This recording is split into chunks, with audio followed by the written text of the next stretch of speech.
Okay. All right. I think we're live. Hey. All right. Well, hi, Michael. Hey, how's it going? How are you? I'm good. So I was running a little late coming in here, and I literally like came from the gym, jumped in the shower for like 3 minutes, came and sat down. And so if I'm like red faced, that's why. I don't know if I am or not.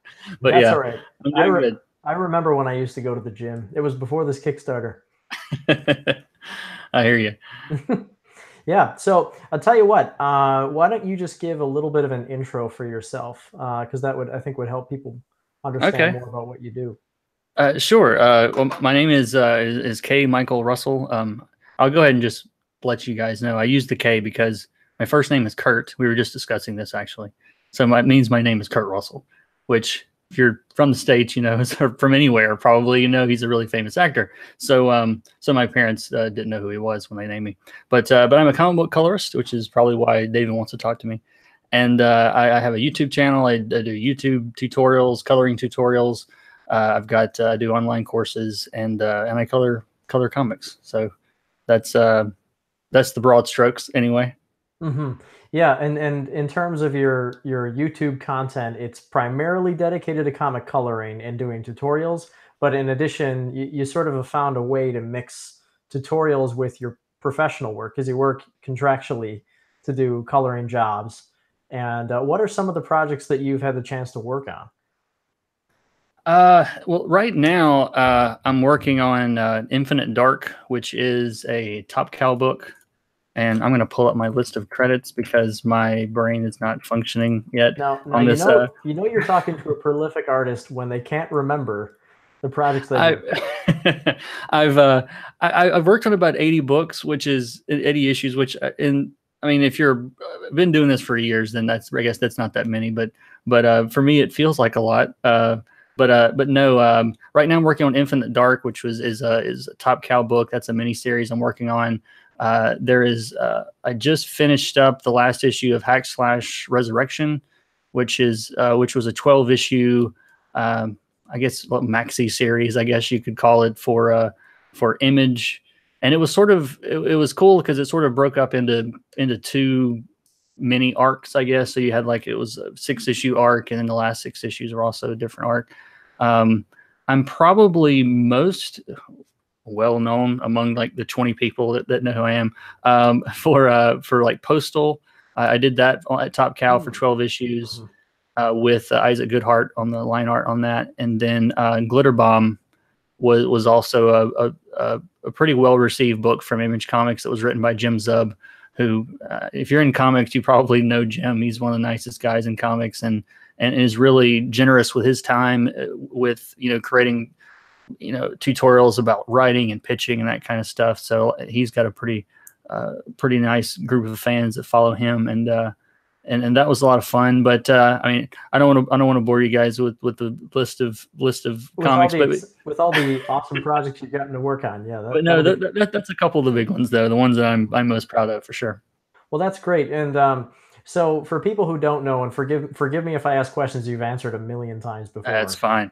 but to what degree do you participate in the production of the comic when you're working as a contractual job as a colorist?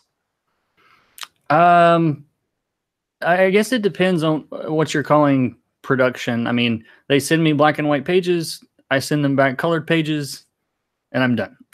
I mean, that's I don't do anything as far as the graphics, as far as like the letters or trade dress on the covers, which I think for, things like titles and things like it's strictly taking the black and white line art and adding color. But if you're not familiar with comics, and even unfortunately some people in the industry, coloring is not what a lot of people, I think, assume that it is in comics. Like it's people think, oh, well, you stay in the lines and you make light and shadow and you're a colorist. But colorist jobs go a little bit more into, colorists are storytellers, just like the penciler's a storyteller, the writer's a storyteller.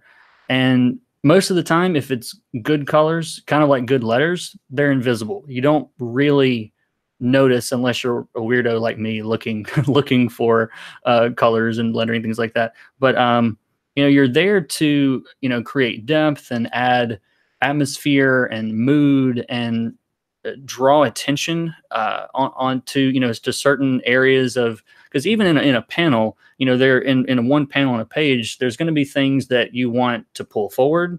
I know I'm preaching to the choir with you, David, but for everybody else, you know, there's things that you want to pull forward. There's things you want to recede into the background. You know, there's planes of foreground, background you want to separate out. And, you know, that's all the colorist's job is to try to clarify the line art. Because a lot of times if you look at work, not all types of line art, but if you look at some line art in black and white, if it's an artist that knows they're going to be working with a colorist, it doesn't really read as finished. You know what I mean? Like things aren't as clear, you know, and it's not until the colors are added that, that, you know, the page reads the way it's intended to read. Now there are exceptions to that. There's some artists that use a lot of black and really help draw attention that way. But I'm seeing more and more artists working in a way that they know the colors are coming to help. You know what I mean? If that makes sense. So it's definitely a very collaborative, you know, kind of 50-50 collaboration, you know, between the artists and the colorist, or the line artist and the colorist. Yeah. So in a way, so since for this particular book, the Yuka book I'm working on right now, it's because I'm doing all the aspects of it, I know what has to be done proportionately with each phase, right? Or if I don't know, I learn quickly, and then I have to fix my own stupid mistake.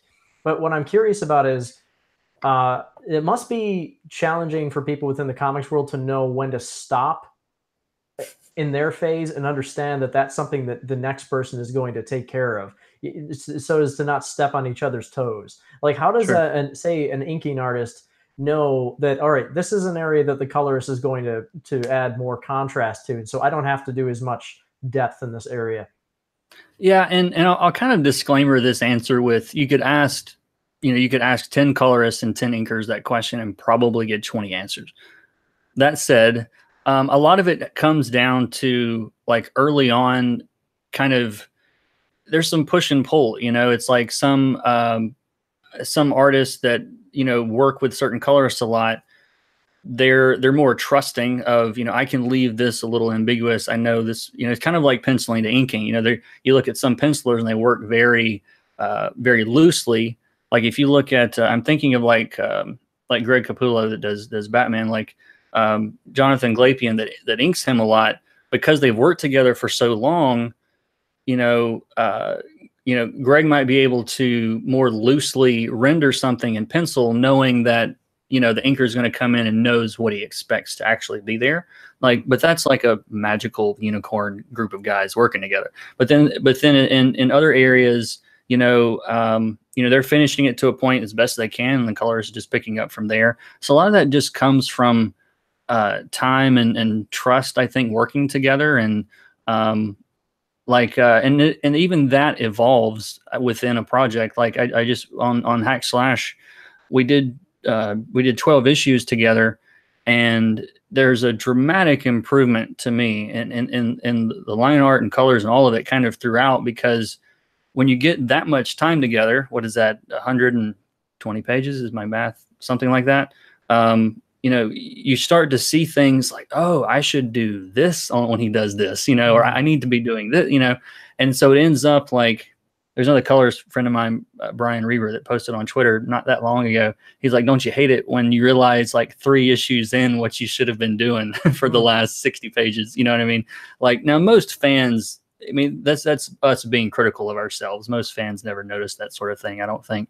But the more time that you work together, at least what I found is you get better at it. Like, you just get better at figuring out what works from, you know, a coloring style, and that leaves him room, like say a line artist, to back off some and say, oh, well, you know, the colorist is going to come in and add this, or I'm going to add more detail since he doesn't add a lot of detail here. And it's just a lot of kind of back and forth. And I've been very fortunate with the people I've worked with to not have a lot of, I mean, hardly any, you know, creative clashes or anything. You know, it's always like, you know, I'm going to do the best I can do. I trust you to do the best you can do. I think that's the only way to do it. I think the worst thing I think to do is to try to like dictate someone else's job to them. That's Mm, probably, and you ask a lot of colorists, that's probably a big pet peeve across the board. It's like, look, you brought me in to color for a reason because I'm the colorist. Like, let's let some things happen, you mm, know. mhm, Um, and but it's funny because I think as like my career is going forward and I've worked on more, starting off in really small indie books and moving up the chain. Um, it's been interesting to see the amount of feedback that a lot of collaborators get early on. They think, I want this book to be perfect. I'm going to dictate every little step of the way. mm, But the mhm. more you do it, you realize it's really not the best way to handle things. Like, you're going to get the best work out of someone if you let them be a creator too, And Yeah, so I've always been really fortunate to work with people that say, hey, I trust you. I know your work, do your thing, and see how it goes. that's interesting. Yeah, I had a stream last night with Eddie Pittman. I don't know if you know who that is, but he created a book called Red's Planet Hmm. with Abrams, and previously he was a Disney animator. Mm-hmm. And he had some very interesting thoughts, and we actually just kind of briefly touched on that idea of one of the problems that I run into, and maybe, I mean, I feel like, I mean, don't take this the wrong way, but I feel like I have a feeling of what you would say to what I'm going to ask you, but um, just because I've heard it so often, but I just cannot deal with it, is you said that as you progress through and the more that you work with people, the more you learn and the more you look back and you say, oh, if only I knew. One of the problems that I have, and this is probably something that uh, comes from working alone, is that I'll go back and tweak. Yeah. I'm glad that's not an option, because believe me, like there's plenty of projects where I look back and I'm like, why did I do that? Like, I should have, Mm, this style would have been better this way, or this was too dark, or I should have done this. Like, I try not to dwell on old stuff because it doesn't do any good. And every artist I've ever met is like that. They always, their toughest critics are themselves. You know what I mean? mhm. But I'm really happy that when I give the book back, there's no time. Usually, it's like, okay, this has to get to the printer and be gone. And you don't really have, the most that I will do is, a lot of deadlines are very tight in comics in general, and if I get a chance to sleep on a book for a day or two, I will usually try to, because it's amazing, and you know this yourself as an artist. It's amazing to see just how different a page will look after a good night's sleep. Sometimes it's Mm, like, oh, mhm. I should have done this. So I try to leave myself a little bit of time at the end to sort of go through it all together, make sure everything flows like I expect it to, and and take it from there. So Yeah, so yeah, and it's I have a technique I like to use. I'll tell you that in 1 second. But just so everybody here knows, go ahead and ask any questions you want to ask, and I'll be happy to convey them here, and we can answer your questions in case there's anything you're curious to know about the digital coloring process, or really anything in particular. sure. So yeah, Yeah. and you know what's a trick that I use now? Well, now I use it all the time. If I can resist it. So usually what happens is the end of the day is usually actually when I have my most successful results. Right in the morning and at the end of the day. Right in the middle of the day is when I think too much. When I'm at the really productive hours. Sure. And then I tend to solve the problems kind of, I either go to bed very frustrated, Hmm. or I solve the problems before I go to bed and it's like 3:30 in the morning. Right. But I go to bed loopy and happy because I did it, and oh great, I guess I am an artist, right? Right. So what I do is when I feel like I'm about to solve a problem that is, I have a task. That's what I do is I end the day on a very easy task, so that when I start the day, it avoids the blank canvas syndrome, Hmm. where I can jump right in on something that I know will be easy, and then I'm warmed up on something easy, Yeah, and that that's helps smart. me, jump right into the. It helps me go full steam, 45 minutes in when I have to do the actual challenge, like start a new page. Sure.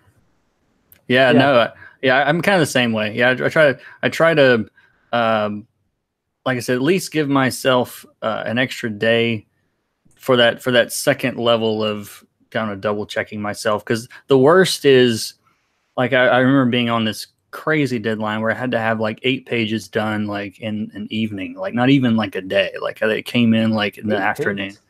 Yeah, yeah, it was insane. and they were due like the next morning, and so I got them all done the night before. First thing, like, get up and make sure I didn't do anything ridiculously stupid and turned them in, because it was just no time anymore. So it's kind of, I mean, it's a blessing and a curse, because you have that hard, this is when it has to go to the printer, and it's got to be gone, and so Yeah. it's if every piece was gonna, like, if you had a month to spend on every page, then that would be awesome, but usually you don't ever get that. So Right. Yeah. Yeah. And so I have kind of two diverging thoughts on that. So one thing that I like to tell people is, now I don't know if I've shared with you any of my work for my personal project, Dreamside. It's the graphic novel trilogy that kind of the illustrated book graphic novel mix that I mhm. started right after Insomniac. And I spent a long time on that project. And just to give you, just so you understand where I'm going with this, I wrote it as a story, as an ambitious, just out of college animator, thinking, oh, I'll make a film, And so I wrote a script, and I thought, all right, now all I need are millions of dollars. And so, Right. but if I write the script, the next step's easy, right? When they Sure. see my Yeah. script, they'll give me the money. So I didn't get the money. So what I did instead was I kind of sat on the script for years, and then I would take it out every now and again and do little art tests, where I would do like I'd storyboard out a scene or whatever, and eventually decided, you know what, look, I want to be able to make this project. I'm never going to have millions of dollars to make a movie, and I can't get groups of people to come together and work for free, and so I have to do it myself. And Right. so comics were a sensible choice to do that. And so I left. So you could say that I had been working on Dreamside for many years, and then when Sure. I left, it was another 2 years. I intended it to be one, but another 2 years of full time effort. Well, the occasional contract coming in, to get the first book done. And it was, I mean, to be fair, it was like 155 pages, the first book. So I don't think 2 years is that bad, but I had been working on it for a few years prior to that too, just illustrating and changing it from comic to book and everything, trying every little thing. I like to think of it as like a medical degree length training period where I just kept working on the same thing over and over again as my education. Sure. So, Yeah. but here's the funny thing that happened, and you know how you always hear this, and I feel like there's echoes of this tonight. Is this idea that you start at page one, you get to page 150, and then you look at page one and you hate it, and so there's a temptation to go to page one and say, all right, let me just fix page one, and then of course you hate page And then two. page 2 looks bad. Yeah. Yeah, so you keep doing the loop, and so you end up in what a lot of people say is an infinite cycle. Now, here's the funny thing: I had pages that I redid as many as 73 times, which I think qualifies for a neuroses. I think the actual definition of insanity, possibly. Yeah. It might be, but here's the funny part. What I noticed is that when I would kind of go through these cycles where I would kind of keep editing and keep looping and going over and over and over again for 2 years, right?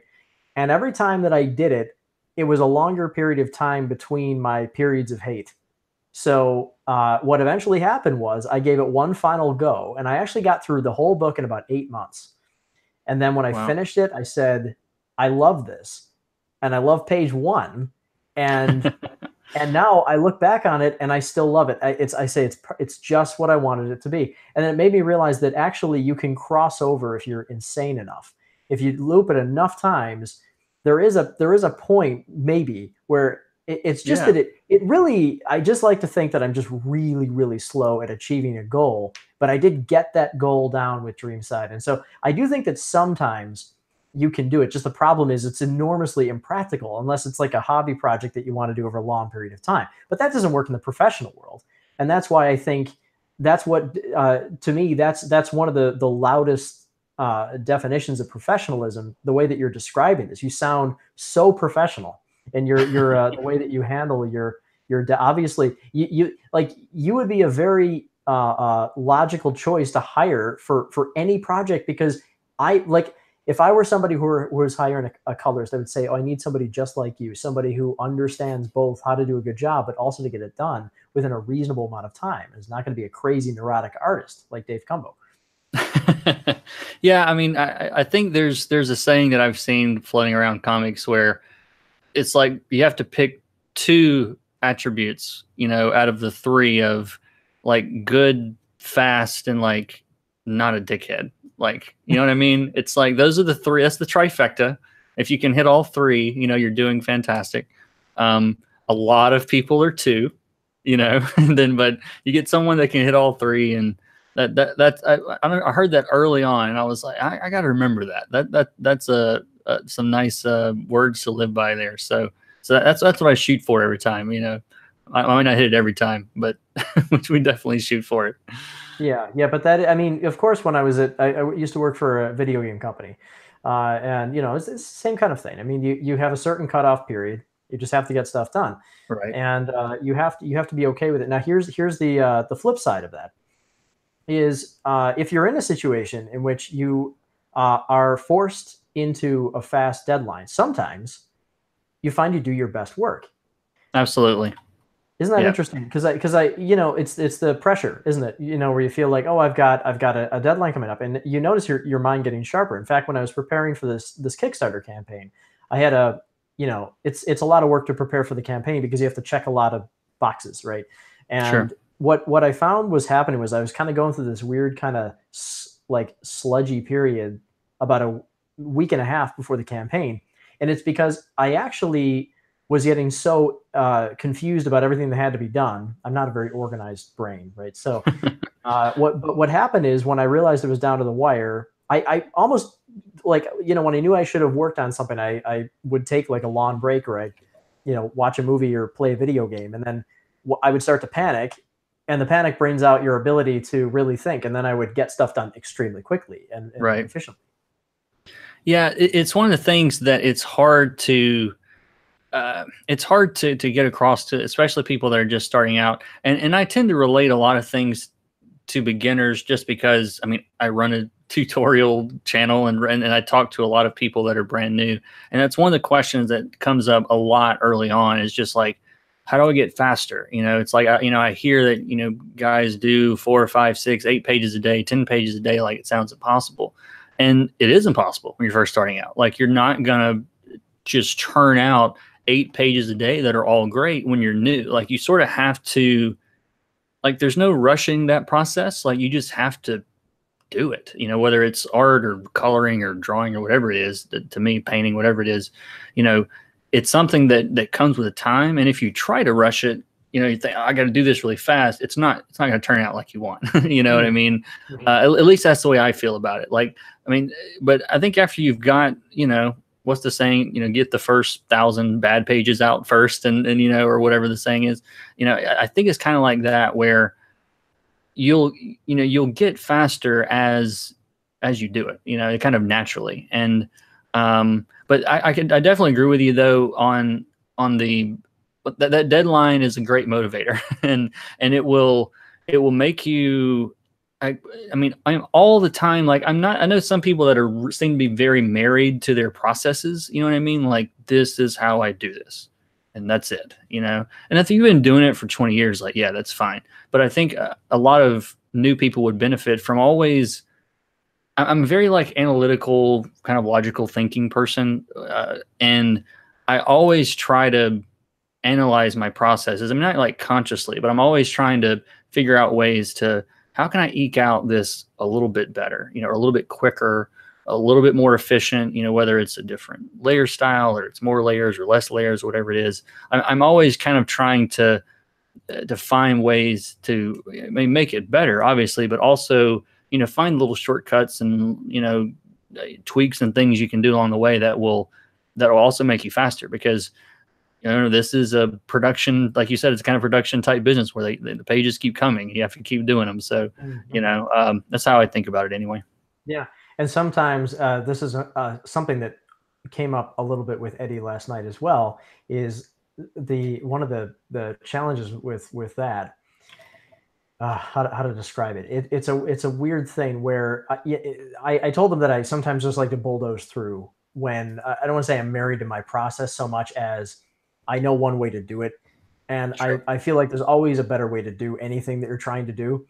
But the issue is there's a certain cost to adopting anything. And sometimes I'll find that the cost actually overwhelms the benefit. So if just a simple, like a task or something that you're trying to do, maybe there is something that you can figure out, but there's an almost unpredictable cost in that it removes a bit of your comfort and in your control sometimes. Like oh, I have Yeah. a new system to use for shadows, or oh, here's a new brush that has a Hmm. texture, but then I realize that it takes, there's like a learning period for that, Yeah. and I'm like, okay, so I there's like a know. diminishing returns with that. Yeah, I know exactly what you mean because there's been plenty of stuff where just like you said, like, man, this brush is so cool, like it's got this awesome texture to it, but it's like this is gonna be a lot of work to keep these edges clean and it's gonna take me a while to get used to it. You know what I mean? Like there's like you said, there's some things where it's like I can make this cooler, but I don't have the, there's no time to make it that much cooler, or you figure out a way to make it more efficient and work it in later. I found that's what typically ends up happening with me is I'll have some kind of light bulb moment, which is so rare as an artist, but they're great when they happen. Where it's like, oh, this clicked, and I know how to do this now, but it becomes something that gets even better over time. As you start using it, whatever Mm. trick or technique is.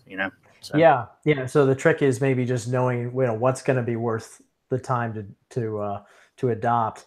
Yeah, and yeah, that can really be a challenge. And this kind of ties into something a bit more philosophically. So if anyone's watching who is particularly ambitious and wants to get into independent production, or really, I guess, any sort of media production, uh, something to think about is a lot of times people spend a little bit too much time worrying about whether or not they're good enough and what they can do to improve themselves, and then you end up in sort of the sort of ever learning state. mhm. For example, when I first moved out to California, I had a friend who was a Disney animator. Why can't I remember the word animator? That's what I used to do. Disney animator, and he had been there with the traditional department for years, and he was in his 50s, and he had been through, I think, the Roger Rabbit, I think, was his first movie. And he was a very accomplished animator, and as you can imagine, and a very, very skilled artist. And he was talking about how he had to go to some classes, and he's got to get back to life drawing, and he's got to really develop those skills. And I said, geez, you're in your 50s. I mean, just get, I kind of feel like, That's gonna be me. I'm gonna be that guy. Like there's so much. I mean, I was when I was putting together a tutorial the other day, like I realized that like you could take a 4-year degree probably on color theory and not learn it all. You know what I mean? Mhm. Like, and not, I mean, I'm talking like 8 hours a day for 4 years. And in some ways you'll be scratching the surface, and others, it might be more in depth, but there's so much to learn as an artist. Like, I mean, I'm going to be that crazy guy that's like in his 70s trying to figure out, some new thing I just read. At that point, the kid will be drawing with our brains or something, I'm sure. Like, who knows? But yeah, I don't think the learning ever stops. Like, No. it slows down, like as you, but then for me, it always kind of comes in bursts of where like I'll read a book, or I'll be researching something, and all of a sudden you see everything differently. You know what I mean? Like, I mean, everything. Like I was watching some, I don't know if you know Marco Bucci. He's a digital painter on YouTube, and I think he used to Mm. work for Pixar, and he's just unreal with color, like, and brushwork is amazing. And I was watching some of his videos the other day, and like several things clicked, and it's like I don't know if you're a gamer at all, but like I felt like okay, I just leveled up 3 times, like in this 15-minute video, like because all these things kind of came together. And those are such rare moments, especially like as you get older. I think they're fewer and far between, but early on, like, people probably have a lot more of those, but but it's great when it happens. I wish it happened more often. Right, right, yeah, and that's it's funny because I was going to use a game analogy myself. That I think, my thought on the learning process is, I think this is why I jumped in with Dreamside. Was I said, you know what, if I'm going to learn how to do this, I may as well just start a project, and then I'll fix it as I go. Sure. Which that's just enough, instead of like waiting and saying, all right, am I good enough yet? Okay, now I can begin the serious project. So I'll just jump in. I call it Jack Rustling it, because it's like a Jack Russell is kind of crazy. I don't know if you know your Right. dog breed, but Jack Russell will go after something without thinking about danger. So it's just like, oh, I see a bird, chase a bird, and suddenly you run off a cliff. I don't. A buddy had a Jack Russell who did exactly that. Ran right off a cliff chasing a bird, and he was dangling by his leash off a very, I think, a 300-foot drop. And so I call it Jack Rustling it. And it's dangerous. But with you ever play Mario Kart? I haven't. I know the game, of course, and I'm familiar with it, but I never owned whatever system that was on. I think. Well, Yeah. it's on a bunch of I Nintendo. skipped So, that one. well, with Mario Kart, it's a racing game, right? You go in a loop, you go in a track loop, and then Sure. you can pick up items that will give you various advantages. And so, like one item you can pick up will be a speed mushroom. And Right. so it gives you kind of a burst, and it speeds you up. And so I like to think that racing around the track, I like analogies. So it's like you're racing around the track. That's just you drawing. You're gonna make Yeah. it through. The best when you say that you can't learn, in 4 years everything. It's like, well, no, because of course you'd have to be just practicing and developing your skills. Right. I mean, it's been 5 years since I've been drawing now, basically since I left Insomniac. And I feel a lot more accomplished than it was when I left, a lot more confident. But of course, there's still the days where I feel like, wait, can I draw? Has this been is Yeah. every day for 5 years kind of been a fluke? And suddenly I'm like, oh, my luck has run out. But the sort of speed boosts are like when you learn those techniques and they just kind of get you up a little bit further. But the point is, it's always going to come back down to the normal speed, and you're just going to have to keep driving. Right. And when you said you were at Insomniac, was that the game company? Is that the same? Yeah. Is it okay? Cool. Yeah. Awesome. Yeah. I used to work on Ratchet and Clank and Resistance, Sunset Overdrive. Oh, awesome. I was just playing the new Spider-Man DLC last night. Oh, nice. Yeah. Yeah. I feel terrible. I haven't had a chance to play it yet. Oh my God. It's so good. I mean, you know this by now. The reviews are all like universally just lauded, but yeah, it's great. I keep seeing all my coworkers from Insomniac on Facebook talking about it. And it looks fantastic. Yeah. Big congrats to the team on that one. Spider-Man. It's funny. I always have to be careful what I talk about with Insomniac because I have to keep remembering that I'm on a non-disclosure agreement. You do have an NDA, I'm sure. I do, and I think it lasts for like until you're dead, till dead plus 100 years. Yeah, right. It's longer than your typical marriage contract. But I think it's that's sort of an evolution of some of the Sunset Overdrive logic, because they had sort of an open city, and I think it was great because they had a wonderful foundation to work off of. And so, I have no doubt. I know a lot of the people that work there. There's a lot of new people. I haven't been there 5 years, and I know they've expanded a lot. But sure, it's amazing because their Insomniac is an interesting studio, really interesting studio, because they don't really operate quite like most game studios. They have one of the things that they offer that is very rare is a strong sense of familial stability. And I do remember being there and feeling like I was in a very stable work environment. And I know that's kind of rare to experience in any sort of production environment, especially, when you then move into or move from freelance work. The idea of being in a studio where you kind of feel like, hey, I'm kind of, I'm comfortable. I'm not worried about like what I'm going to do next year.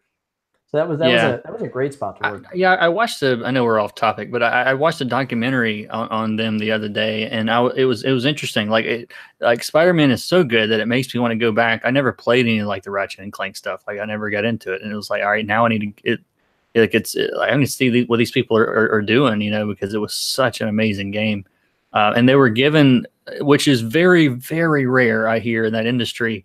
Is there wasn't a lot of like executive, you guys have to do this and it has to look like this, and like they sort of like let them go, like, you know what I mean? Like I'm sure there was a lot of some oversight, of course, but it was, I heard they had a lot of freedom to create the game they wanted to make, and I think obviously that shows the quality of just the people they have, and they know how to make games.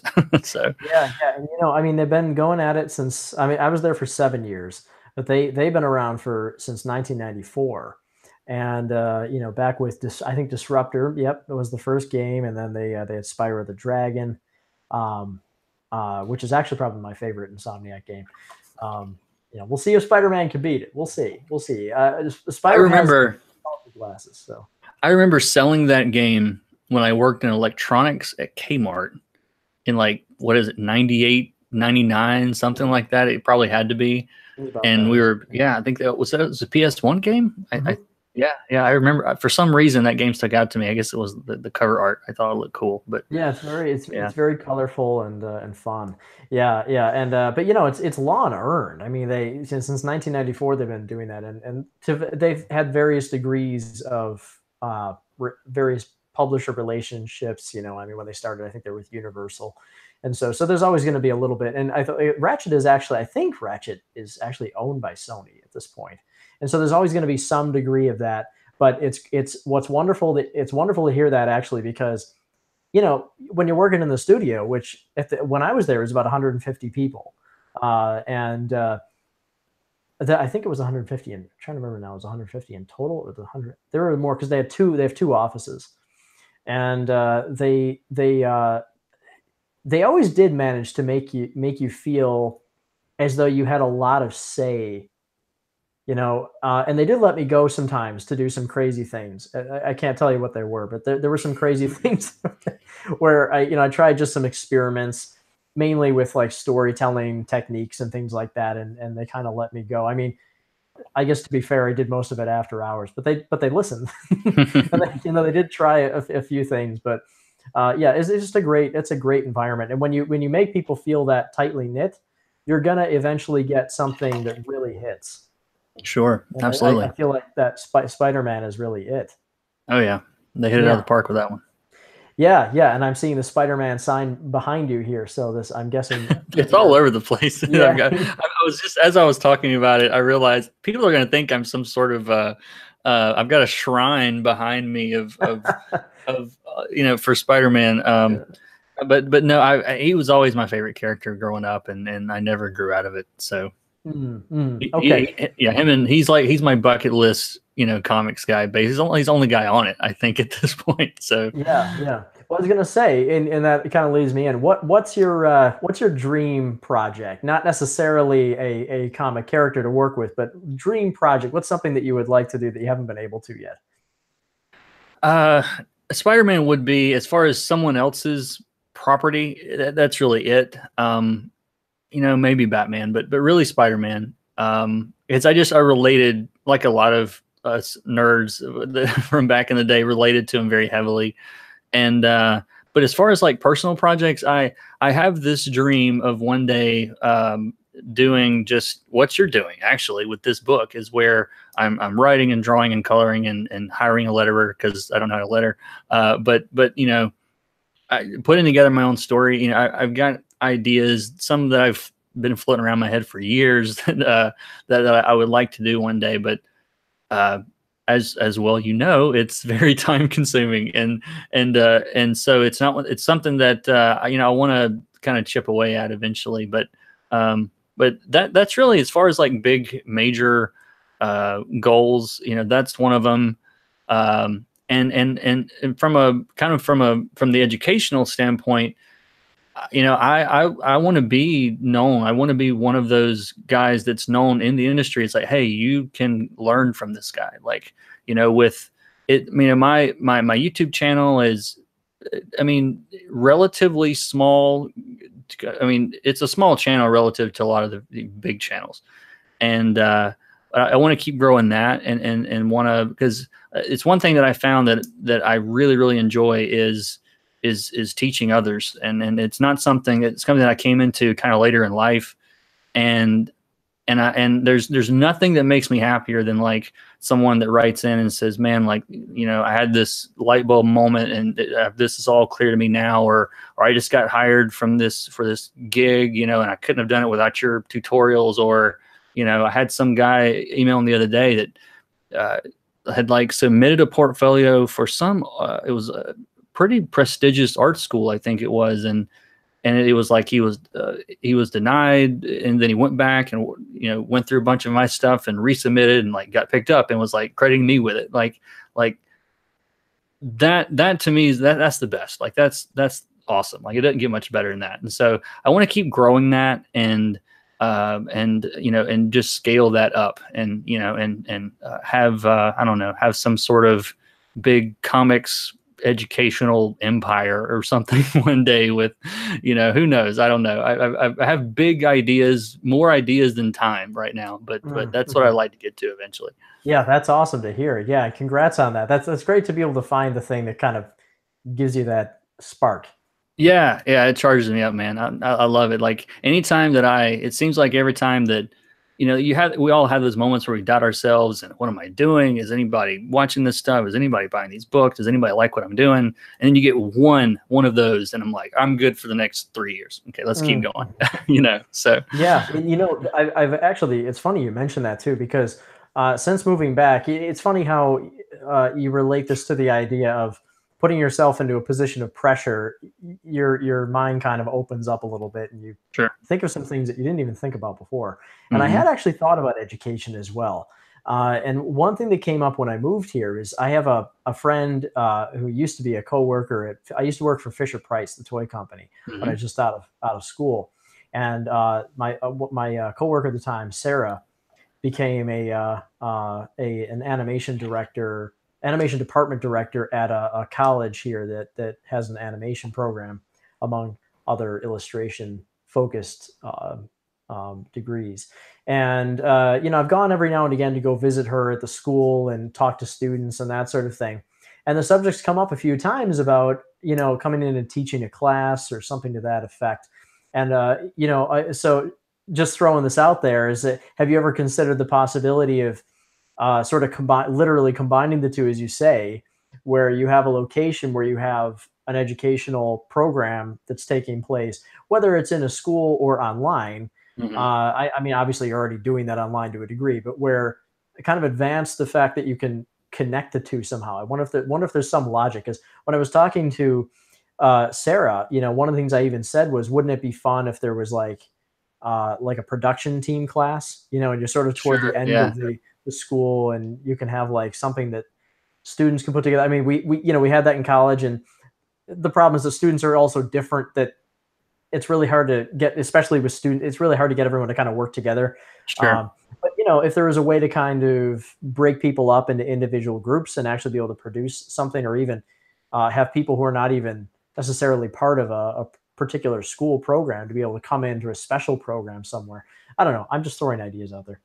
No, no. I mean, yeah, there's probably something there. I mean, I do think there's a big there's a gap to me in just my field's comics, so I tend to relate everything back to that. But with just comics education in general, there are very few people doing it, and there are even fewer doing it really well.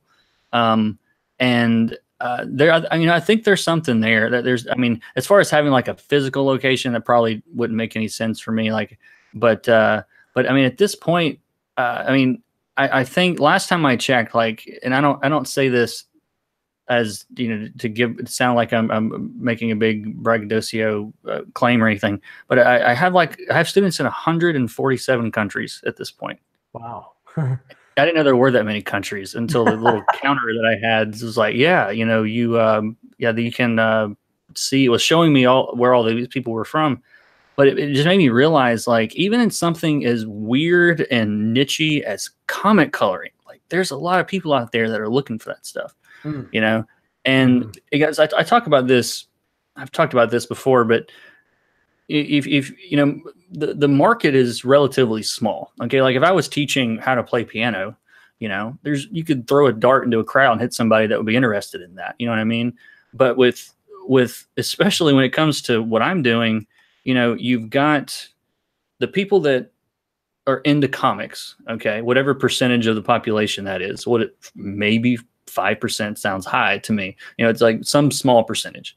And then you take that, and it's like the people that are interested in making comics, which is significantly smaller. And then you take out the people that want to draw or ink or letter. There's like 14 of those people. And you've got this little sliver of people that those are my people. You know what I mean? They're relatively, small percentage of the population, but a niche like that I think it's one of the reasons why that my channel has been as successful as it has. Is it's a lot easier to be successful with a group like that than it is to be like, I'm going to go teach people how to play piano. Like, because there's so many people on YouTube teaching people how to play piano. You know what I mean? Mm-hmm. But it doesn't work that way with, with color. Like I get asked at least, I would say multiple times a month, I'm asked like, are you going to teach penciling? Are you going to teach inking? Are you going to teach lettering? Like, there's a market for it. There's a lot of people that are like actively looking. And the problem is a lot of, working pros are working. Like, you know what I mean? Like it's Yeah, they're such a working. busy job. And I've kind of, my focus is kind of split. Like I don't take a ton of books like a lot of colorists do. I'll take a handful to save time for everything else. Like I want it. I don't want to only color comics. Like I like the educational stuff. I like the YouTube stuff. I want to spend time on that too. So, my focus kind of goes both directions. That's what allows me to do it. I don't think I could do it if you said, you're going to color 40 hours a week, and 4 or 5 books a month. I wouldn't have the time to do what I'm doing. Mm-hmm. So Yeah, that's interesting. try to And split it that up. kind of, I can relate to that in a completely different way with this specific project. So, I mean, I'm working on this book based on a video game. It's called Ukulele, and the interesting thing about it is when I got started with it, I thought, well, this is kind of one of the first concerns I had. I mean, if you're going to set out to do something like this, and you want to finish a book, you want to do all the stages, and then you want to print a book, and you want to print the type of book I'm printing, which is like a premium hardcover, right? That has, Sure. it's expensive.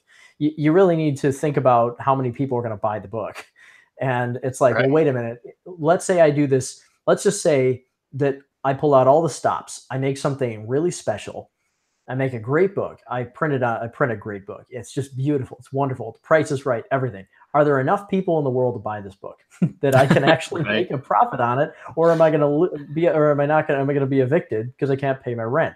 Sure. And so I had to think about that, and then I realized, okay, uh, what I made a prediction on Ukulele because, and when I got started, I said, this is a perfect storm project for me. I thought it's a game made by people who made my favorite games, Hmm. and I love the game to death, and I love the games that they made. And I thought, if I'm going to make a book that's based on anything, the only way that and this is going back further.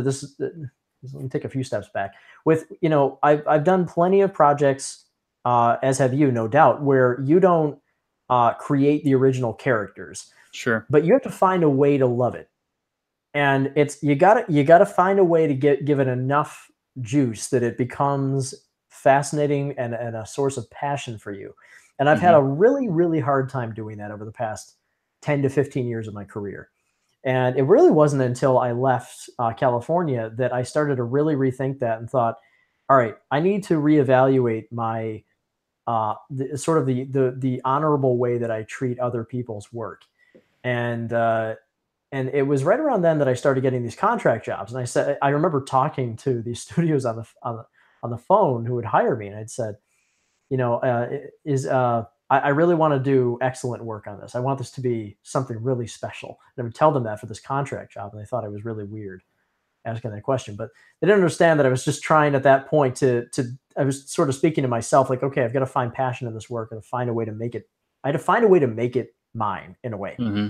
so that us narcissistic artists can translate that into, okay, that means I'm also going to really open the creativity up, and I'm going to bring out that magic and put it in Oh this yeah, thing. the work's Like, going to be better for it too. I work's mean, going to be just better. like I said earlier.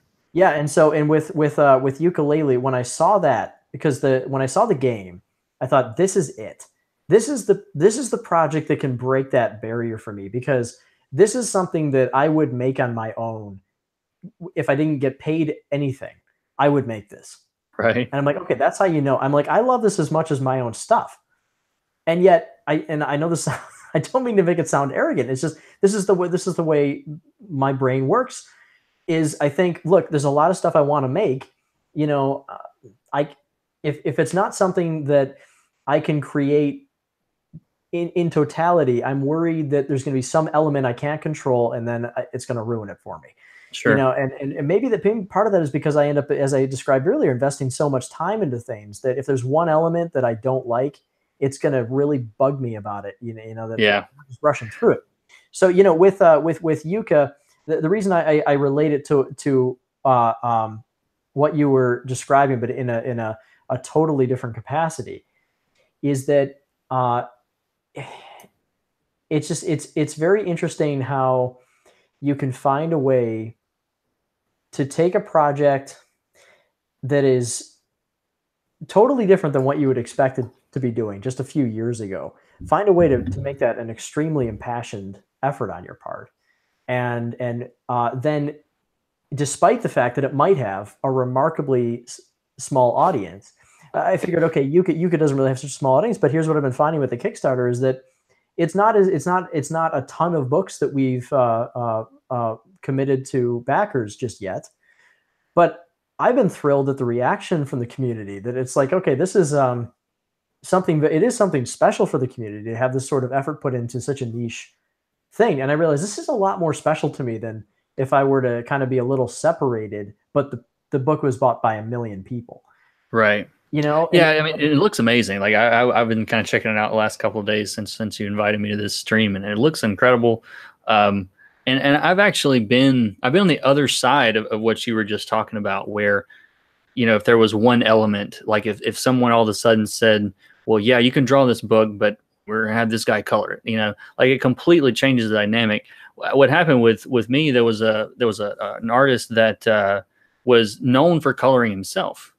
And when he switched off his last big project, and he kind of wanted to put off the coloring onto someone else just for the sake of time, and because so he could focus on other, promoting it and everything else. Kind of, it was an indie book, and I got started on it. Got about 5 pages in, and it was like, things like, this is good, it's good, like it's great, and all the comments were fine. And then all of a sudden, I'm going another direction. Like, here you go. We're square on the money, get paid. All right. Appreciate it. Have a good day. Like, there's no warning. There was, all of a sudden, it was like that book was gone. But what you're describing is exactly what happened, where he was so used to being in control of every single element, every little pixel of the art that he was making, that even though there were a lot of, he had sent some comments from some industry people, he had sent some of the other pages around there, oh man, yeah, this looks great. Like, it was objectively, I think, a good looking book, but that was an element that he couldn't control, and he couldn't handle it. It was like, if I'm going to put this out, and this is my child, basically, this is one of his passion projects, and of course, at first I was like, oh, that stinks. I really wanted to do this book, and I was upset and everything. But then I realized, like, you know what? I understand. Like, I completely understand where he's coming from. Because if someone were to come in and tell me, it's like, yeah, you can do this page, or you can record this video, but we're going to come in afterward and, fiddle with it. It's like, oh, I don't want that. You wouldn't either, So yeah, I totally understand where you're coming from. Totally. Right. And then, yeah, so it's interesting to try and find the dichotomy of that. Like, okay, Sure.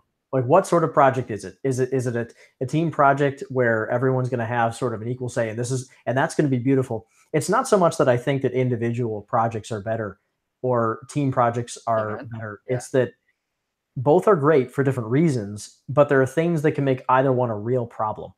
The example being, sure. of course, I mean, the classic example, you work independently, you kind of get stuck in your bubble, and you end up redoing things, and you get neurotic. You get really neurotic because you don't have anybody to check you. And if somebody does try to check you, you immediately put up a defense. You're like, no, I'm too invested. I can't. I know where this is going. I just need to finish it, and you'll see. And that's me with Dreamside. And I crossed over the border wall, but it took years of my life. And then so what's the cost? What's the cost and the benefit? And we'll see. But with when you're working on it too. So this is something that I want to challenge myself with in the future. I want to try and do something that's very rough and loose, but I think it has to be really rough and really loose for it to work. Because if you kind of there's not going to be any middle ground for you. I don't think you're right. Yeah, because if you try, your work is so tight. Like, a lot of it is super, super tight, and I could see that. Yeah, I could definitely see that being a challenge. Because I fall into that too. Early on, when I first started coloring, I kind of had one style that I was doing, and it's all that I knew. Honestly, it wasn't like it was a choice; it was just all I knew how to do. And then the more that I work, I've kind of gotten a little bit looser over the years too, and try to be more strategic around, where the where your focus is, where your contrast is, where your detail is, and it's just something you learn over time. So Mhm. Yeah, yeah. yeah, man, it's tricky. So that's what I say. I've learned that I have to push one direction or the other. So yeah, there's all kinds of things that are interesting to try. I mean, have you ever used a oh, we talked a little bit about using Clip Studio. Yeah, I was actually trying to figure out how I even ended up talking to you the first time, and I couldn't remember what Oh, it it's was. I think it was something. this is the most unexciting. I think we met for one of the least exciting reasons that you can Was ever it a meet. tech support question? Is I that think what it it was. was? Yeah, I think it was because we both We, had a level 3. I know, now I know what it was. It was when I Yeah. got that one of those Wacom tablets, Yeah, and I yeah, was having but trouble, I and think I remember. I couldn't remember if it was Clip or if it was the tablet. But we no, it was both a had the tablet. same like weirdo problem. You're like, is yours doing this? Because mine's doing this. I can't find anyone else that has the tablet. But It's because it was so specific, and there weren't that many people that had the tablet yet that I could reach yeah, out. I got it when it first came out. But yeah, I was trying to remember if it was that or Clip. But I'm actually planning on doing a video soon on why I don't use Clip, because I get that I get that question all the time from people Mm. that follow me on YouTube or Twitter or whatever. And it's not a bad program. I don't I think it's a great program. But for me, there are things that just bug me about the UI more than anything. Like I feel like they don't have anyone that has ever created a UI before.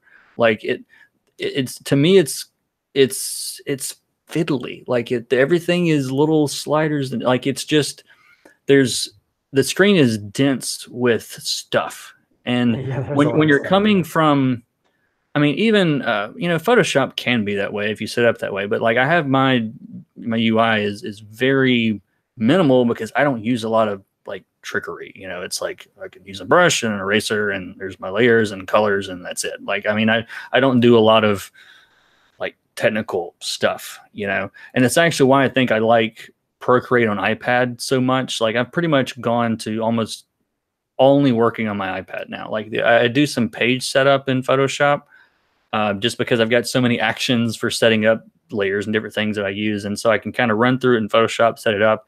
But I do most of my work in Procreate because I just forget that I'm using tech. Like it doesn't feel like technology. It's Mm. just Mhm. it feels so much more natural to me. And Clip is like the opposite of that on the spectrum to me, and especially on iPad, they pretty much just took the desktop version and crammed it into an iPad. Like Yeah, yeah. it's like no one ever, it's not optimized for touch. It's not very well anyway.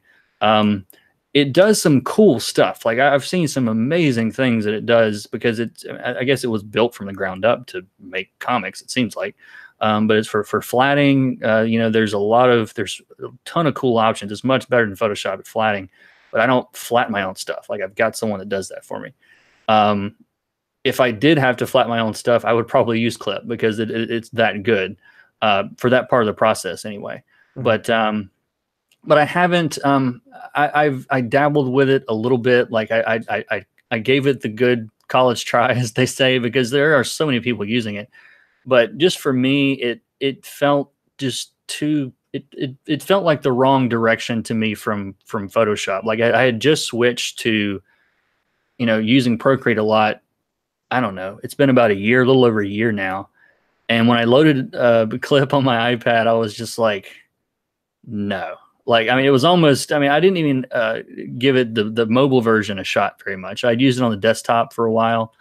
And for me, it's all about like, um, it's very clear. I'm trying to think of a way to put this that doesn't make me sound like a crazy person. Um, but it's just so dense. Like, and I Mhm. realize I could probably move stuff around. It just seems like everything useful is buried somewhere. And it's totally the opposite with Procreate. It's like there's 4 buttons in the top right, and that's it. I mean, Mhm. as far as tools and things, I mean, Yeah, yeah. everything is very fast, and it to me, it's much, like I said, you kind of forget that you're on a tablet. Like, at least I do. Like, I'm guilty of, and this, again, people don't think I'm nuts, but I'd been using the tablet for like a month, and I was doing like a pencil drawing of something, and I like used the eraser and like swiped with my hand and like I would if I would on paper. I did that a couple of times, yeah. And that's when I realized this thing is good. Like, this thing is really, really good. Because I'm blowing eraser shavings off of a tablet that doesn't exist, and I'm like, yeah, I'm nuts. I've been working on this thing too much. Yeah. No, I actually have the same experience with Procreate. Now I'm doing about 99% of my work in Procreate, thanks to you, actually. Really awesome. Yeah. You're the reason. I've sold a lot of iPads, and I don't make any money on them. Apple, I need a cut, man, because I've had so many people like, I got the iPad because of you. It's awesome. I'm like, yeah.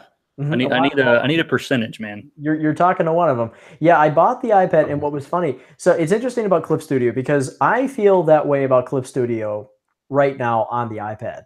But the interesting thing was how fantastic I thought the software felt on the desktop using the old 21 UX Wacom that I used to use. Right. And I don't know if it's because I've since moved to the iPad that when I go, like if I were to go back to that whole rig, which I no longer have set up, would I feel like, oh my God, this was always like 10 steps behind. It's just the best that I had. And so by comparison, I thought it was great.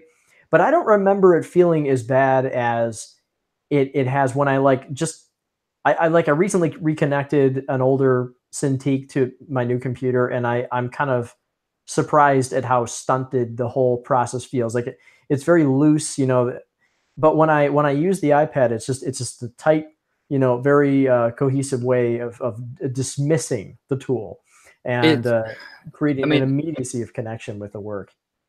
Yeah, I mean, to me, the Apple Pencil on an iPad Pro, and I sound like a pitch guy now, but to me, it's not even in the ballpark of any of Wacom stuff to me anymore. Like, I mean, I used Wacom tablets since 2003, and in the first 2 minutes that I had Procreate on the iPad with the pencil, like literally when I first bought it, it was like, I'm like, this is what this is supposed to feel like. Like, I mean, and I never look back. Like, I mean, and that's coming from someone that used those tablets for a long, long time. And I think a lot of it, honestly, is other than just being like insanely fast, is the refresh rate. Like, people don't talk about that very much. But if you get an iPad Pro and you have Procreate, like it runs at 120 frames a second, and that makes a massive difference. It just looks real. It's so smooth. And Procreate does something kind of sneaky, which it like can be annoying at times, but I understand why they do it. You ever notice that if you get like a really like crazy brush, like it has like a lot of texture or whatever, like it's limited in how big you can make it.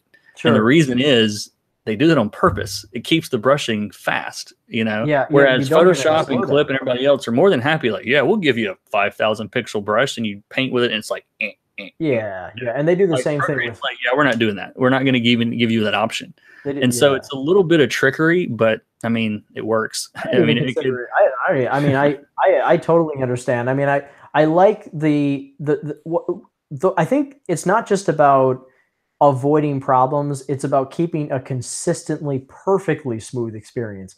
So, I think what they do is they have kind of dynamic limitations. Right. So as you bring in, because I've had files that I bring in where it seems like I can just keep making layers.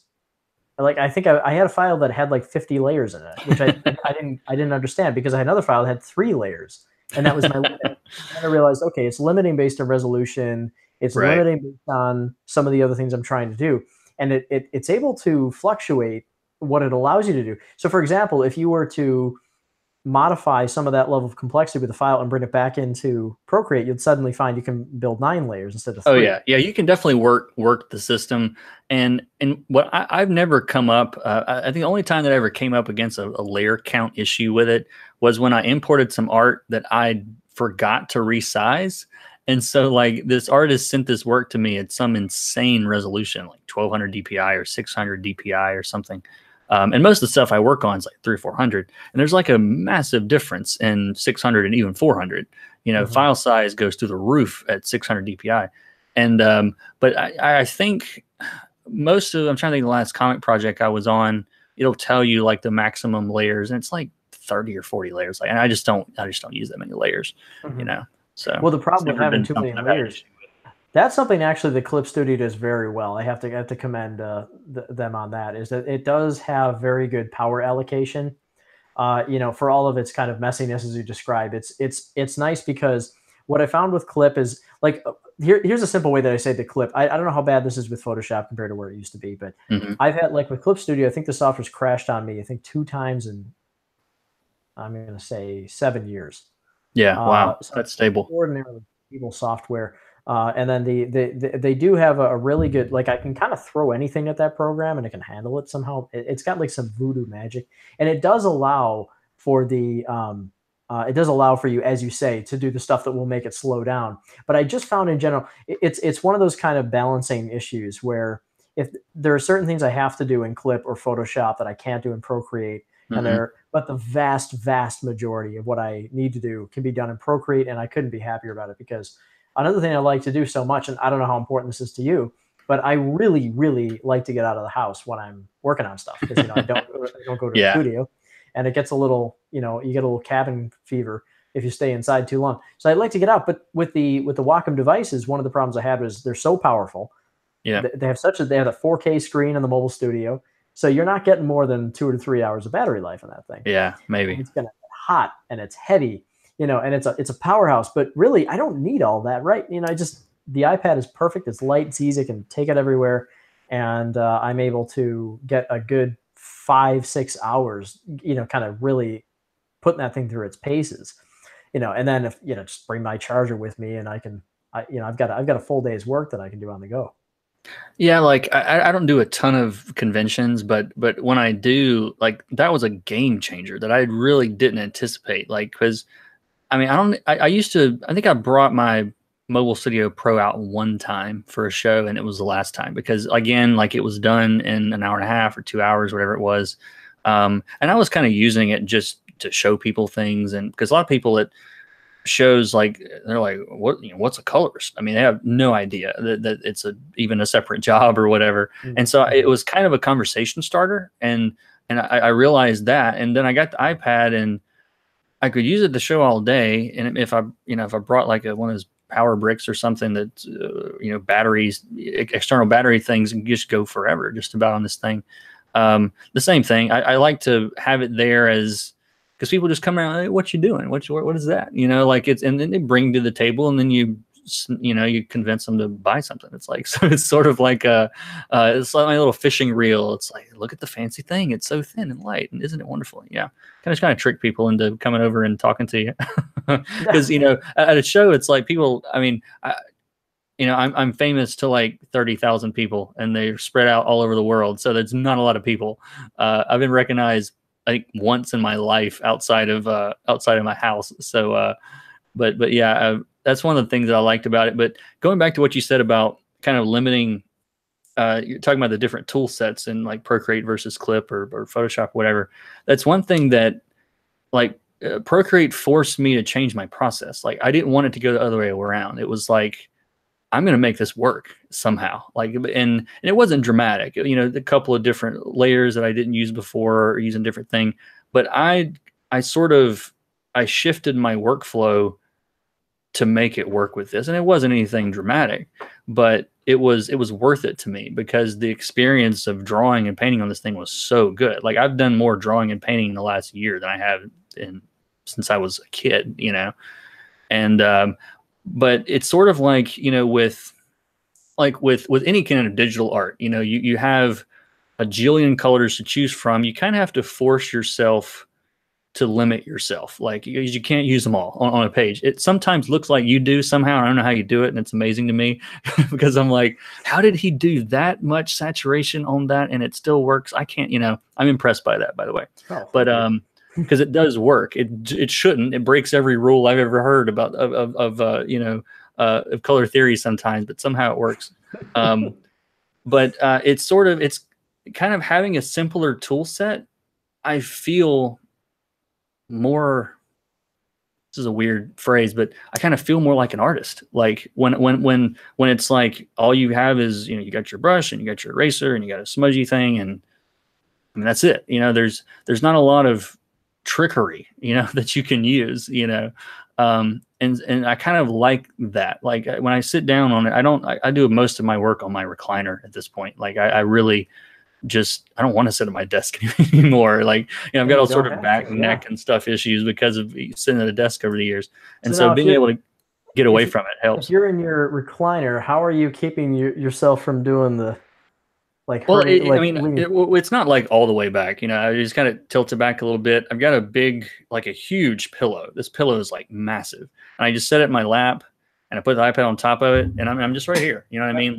That's it. So for me, I don't have the neck craning thing. That seems to be an epidemic these days. People looking at their phones and giving themselves degenerative disc disease.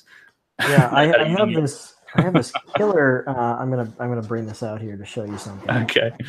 This I'm sure you have a great solution for this, but I got one of these. How are people watching out there? You guys doing good? You guys got questions? Everyone's quiet. Yeah, quiet. We're talking very technically here, Mike. Yeah, we're boring the hell out of these people. but this is the typical state of mind for what we do. Yeah, this is what this life is, people. Isn't it exciting? So as one of these, basically, where so it's like a stand, but the thing about it that's great is that I can do this. It basically elevates the I've got one really, really similar to that. It's not quite the same thing, but yeah, I know what you mean. But yeah, it just elevates it off the table, so you're not leaning down, so you're not getting that cramp in the neck. Sure. Yeah. So yeah, as far as what you mentioned about the crazy colors, it's funny because I think that stems from ignorance because I have this thing about like, why use one color when you can use them all? Right. A friend of mine used to teach me about the importance of value and how, if you're working your contrast well enough, that you can usually get away with some pretty crazy color stuff. And the danger, that's actually the secret right there is if the values work, if it works in black and white, it doesn't really matter what the hell you do with the colors. Like, you can get away with a lot. You can overdo, certain, colors, but most of the time, if the values work, it's going to work. Yeah. And part of that, I mean, I've spoken about this a number of times, but I love using, instead of sticking with a singular tone, I'm basically doing, I mean, I'll do a range of colors, a gradient, for something that would typically be a stable tone. And then, if the shadow will actually be gray, but a multiply layer gray. And then I'll have like a bounce light, and the bounce light will bring in so if I have like grass that goes yellow, green, purple, I'll have shadow, and then I'll have like a bounce purple. And so you end up with essentially almost like it's a half spectrum of colors that's in that grass. Sure. And it's just a matter of making sure that you diminish it. And there's a lot of correcting that I do along the way. If you look at the page, if the page is 3/4 of the way there, it looks like just glitter bomb color. Like it's a mess. But then go through step by step and just push some things back. And, like as you're talking, I was scrolling through your Twitter, just media, your images, and that you can definitely see what you're doing as far as you're controlling saturation levels where it matters. Things get less saturated as they go into the background. It's creating a lot of atmosphere, and so there's a lot of different. It's a rainbow of colors, but you are limiting your what you're doing in a way that makes it work. So Well, I appreciate you saying that, but especially coming from you. But I'll tell you what, the danger, of course, is we'll see how this goes with the 4-color press, because I'm pretty concerned about that. That was full disclosure. What was it, yesterday, the day before? I think I asked you about that because like one of my strange mutant powers that I have developed working as in color for, and only as a colorist really for like 5 or 6 years now, is like I've got this like spider sense for that color is not going to print. You know what I mean? Like, or it's not going to print the way I'm seeing it on the screen. And there's certain ranges of really saturated greens, and you know, you get into those weird, you know, purpley color, purple, you know, or it just gets killed by CMYK sometimes. And for those of you that have no idea what we're talking about, basically you have printable colors and you have you know, that are CMYK, some mix of cyan, yellow, magenta, and black. And then you have RGB colors, which are on our phones and computers, and there's just, you know, literally millions of them, and there's almost, it's basically limitless what you can do. So yeah, no, I think it's going to work fine, just because, like I said earlier, the values work, and well, so yeah, you know, so as long as the values work and you know, the contrast where it needs to be, you'll be fine. It's going to work. I had some. Well, I was fooling around with some print tests, and I bought a Canon printer to be able to do some print tests. And I thought, okay, if it works with the print test, you know, all right, it should work okay with the press. And so I did the print test, and I'm like, you know, actually, this is looking pretty good. The greens, of course, are a little duller than I want. They end up printing darker is what happens, though. You know, but then I realized that I was printing on an 8-color printer. And so I'm like, oh, I wasn't actually doing the CMYK print. And so, you know, if I go to CMYK, it does hurt it. So the way that I solve the problem basically is, as you say, with value. But the other thing that I do is, once everything, I don't know if this is interesting to people, but one thing that I like to do, I'll take the crazy greens and I'll nudge them toward yellow, and I'll take the crazy turquoises and I'll nudge them toward blue. Cyan. And so I'll just push them a little bit. And so like Yuka, for example, is going to look a little, he's not going to be like a dark green. He's going to be just a little more yellow green, but the nice part of like a lime green, but the nice part is that he's going to be really richly colored. Yeah. There's definitely, that's kind of my go-to trick too, is if that's one thing that I wish that Procreate did, was there's a toggle in Photoshop. I think it's Control or Command Y. That was like a CMYK preview, basically. My whole thing's gray when I do that. Yeah. And but I tend to work with that on a lot, just because I would much prefer to kind of see how it's going to end up in the final product. And but yeah, sometimes I'll do that and I'm like, oh my God, I just completely demolished this green here. And you're doing the right thing. You know, you shift it a little bit one or the other and all of a sudden it works. So, you know, color's weird. The color science is, we could spend all day talking about. But this is something that people might find interesting. Is one thing I had mentioned to you is the option to print on an 8-color press, which you know. So basically, the reason, for people who don't know, the reason that it can't print these colors is because the reason you can get such a vivid, bright green, for example, on the screen, is because it's literally made of light. Right. Whereas when it's on paper, it's ink on paper, and so it does not have that intense, vivid. It's literally shining light in your eyes when it's on the screen. So it's not that it's not even the conversion. It's that it's light versus ink on paper. Sure. So it won't be as vivid because it's physically impossible. Right. But one way that you can get close is that let's say you actually produce an ink. So when it has to make green, like for Yuka's green, I have to mix. It's having to mix yellow and cyan, right? So the boldest green that it can get from those two colors is the boldest green you can get in the image. But there are ways of producing a more vivid green hue using pigments and inks, right? So they can make a specialty green color, and then it can be printed in 5 color. So it can be, you know, magenta. Oh, that's interesting. Yeah, all that, I have no clue about any of that stuff. Yeah. In fact, the first time I learned about this was, do you know who Masamune Shiro is, the manga artist, Ghost in the Shell? Yes. Yeah, absolutely. Yeah. Well, he had an art book that I found it I kind of stole from Insomniac. I think I have to give that back. But the cover of it had. You just admitted it to the internet. Everything in the internet's forever. So yeah, you better bring it back. It was just sitting there, and no, you know, it was in kind of. You have to understand. They have plenty of money now. Don't worry about it. That's right. They get that Spider-Man. They have 3 Shiro books.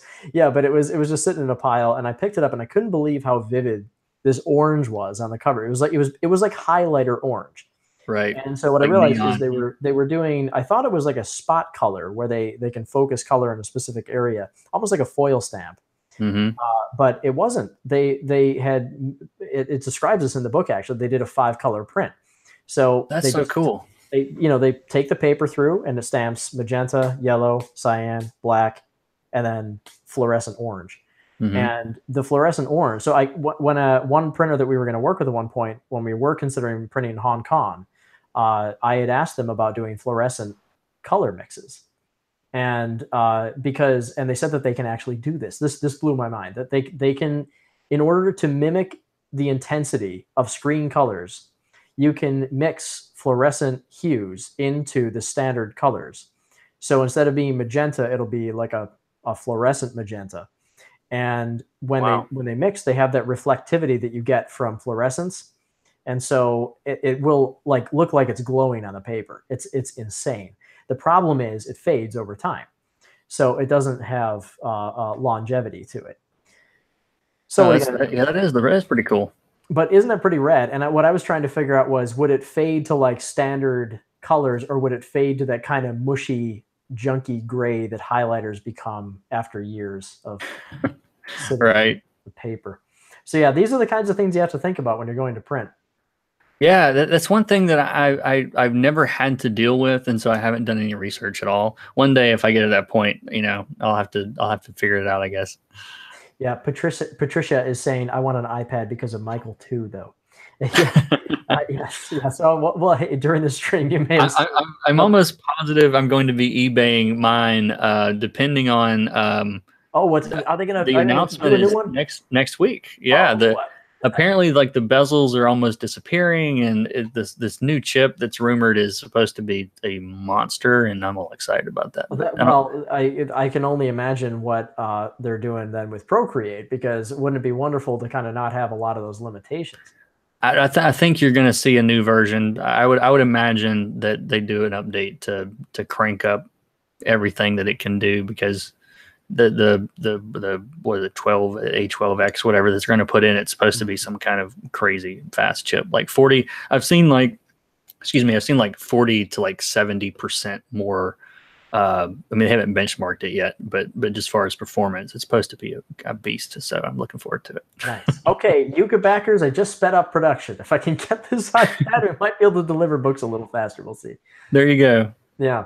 Well, what do you think? We're coming up almost to an hour and a half here. So Are we already? It didn't feel like that long. It's been a great conversation, and I'm curious if you have any thoughts that you want to lead off on. Maybe a final bit of conversation. Also, of course, if anybody has any questions that they'd like to ask, it's always a really cool thing to have somebody like Michael here who can give a professional perspective. I mean, we're pretty close. I mean, you've done 80 books. I've done 2. Right. I mean, I'm on my way, but it's really yours cool are that you're long here. books. You've got a lot of really big books though. So 100 and something pages. I haven't got close to that. I think the longest book I ever did. Yeah, I'd take that back. I did one graphic novel that was like, I think it was 80 something pages, and it was a historical book about this Canadian prime minister way back in the day. And I used to have, they actually sent me a little action figure of him. I didn't know they made action. Figure of the prime minister? Yeah, like the equivalent would be like getting an Abraham Lincoln G.I. Joe. Like it's just, like it was such a strange thing, but the writer and creator sent it to me after it was done. Like an articulated figure, like you could pose it? Yeah, like it's got the arms and everything. Like and the guy's name has flew out of my head. It's got like a French last name that would butcher if I did remember. But that was the longest book I've ever done. And it was like it was an educational thing. Like, we have like scholastic book fairs and stuff like in the States. Like it's kind of the Canadian equivalent of that. And so that was kind of cool. That's great. Yeah. So one thing I want to ask you before we go is, have you ever considered, with your desire to go into kind of doing your own thing as you described, would you want to try and do that with a publisher, or would you want to do that independently?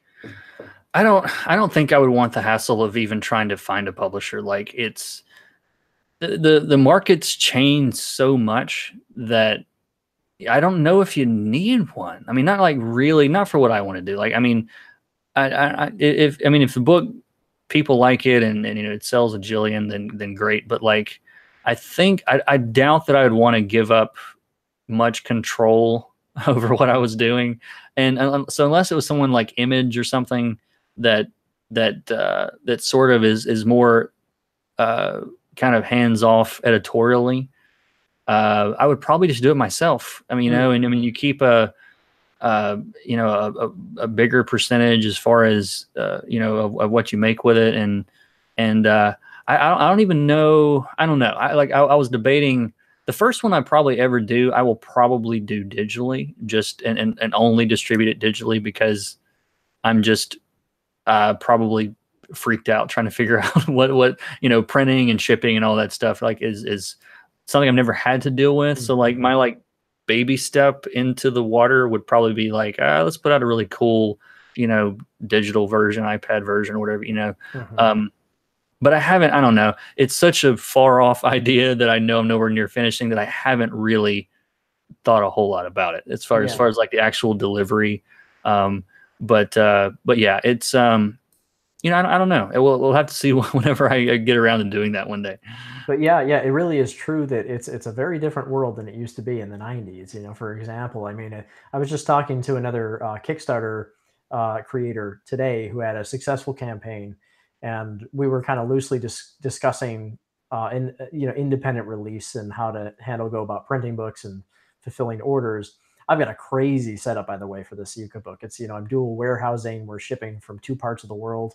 You know, we're going to ship from the States and we're going to print from the UK, or we're going to ship from the UK. And the beautiful part about shipping from the UK is the shipping from the UK is so much cheaper than from the States. You Really? know, Wow. yeah. For I guess anywhere in the that's not world, surprising. it was surprising how much. Like to I don't know if you know who the Creature Box team is. They're friends of mine. Dude, those I don't know them, but like I love their stuff. Like I've been following them for a long time. Yeah.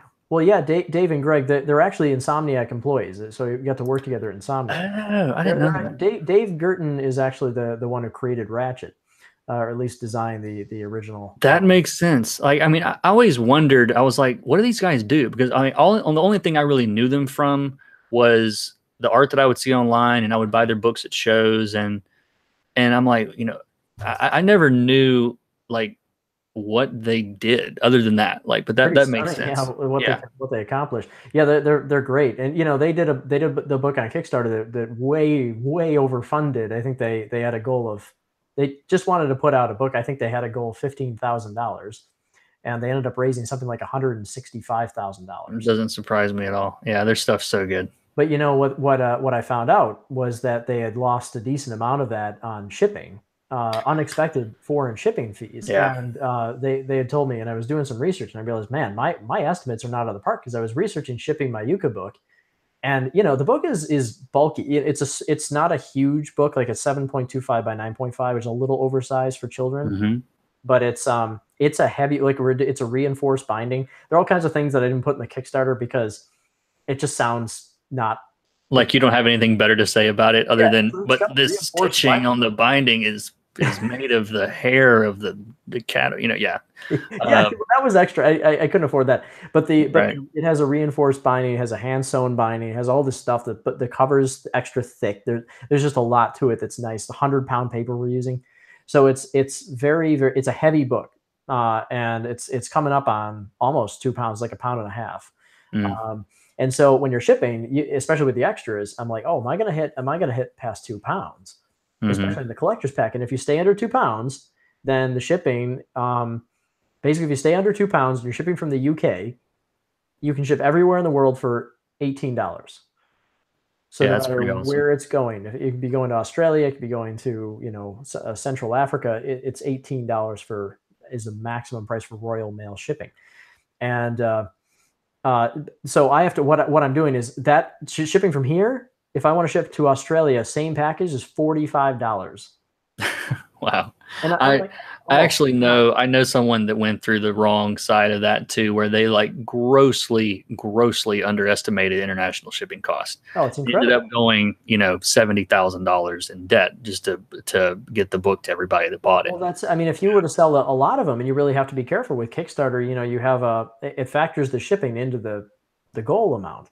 So Gotcha. this is something people don't understand. Is a couple of people were surprised to put the goal so high at 40,000 I didn't because know obviously, that. I didn't know that either. yeah, I found that out. I found that only a couple of weeks before we launched. It was the if I actually think, okay, just to print the book and get everything made and get the dies made for my embossing and all that.